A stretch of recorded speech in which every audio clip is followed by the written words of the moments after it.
राज्य रे हेबनी मेंट ओडिशा रे एका लढ़िबो बीजेपी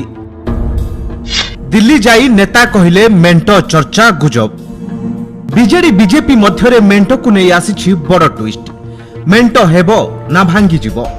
ना एका लढ़िबे बीजेडी और बीजेपी एबे ओडिशा रे एभली कल्पना जल्पना जारी रही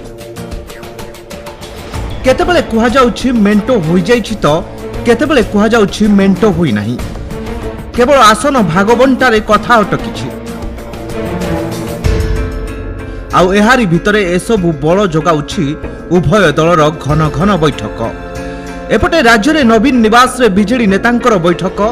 सेपटे केंद्र रे केंद्रीय नेतांकर बैठक मेंटो को नहीं एबे दुई दल मध्यरे चलीछि मानस मंथन एपरी प्रसंग को नहीं एबे भी सस्पेंस जारी होइछि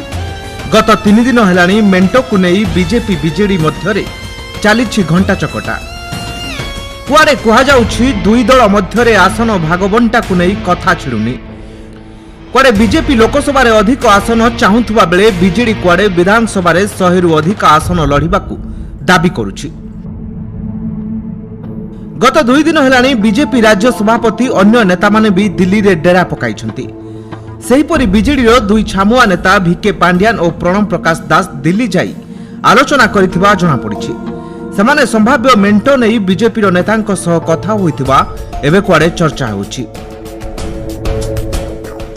गतकाली बीजेपी राज्य सभापति मनमोहन सामल दिल्ली रु फेरी स्पष्ट करिथिले जे बीजेपी एकाकी निर्वाचन लढिबो मेंटो नै कोनोसी आलोचना होई नाही प्रस्तुति बैठक शीर्ष नेतृत्व कथबार्ता से पर्पस दिल्ली कौन आलोचना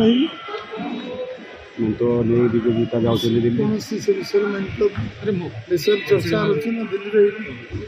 कही कौन आलोचना मेंटल चर्चा किंतु दिल्ली दरबार केमती सरकार हम केंद्र केमती हम सरकार हम से विषय हम प्रस्तुति मीटिंग तेज दर्शक बंधु बीजेपी बीजेडी मेंट चर्चा वास्तव में कि रूप नेउछि ता समय कहब। Bureau report Kalinga today live.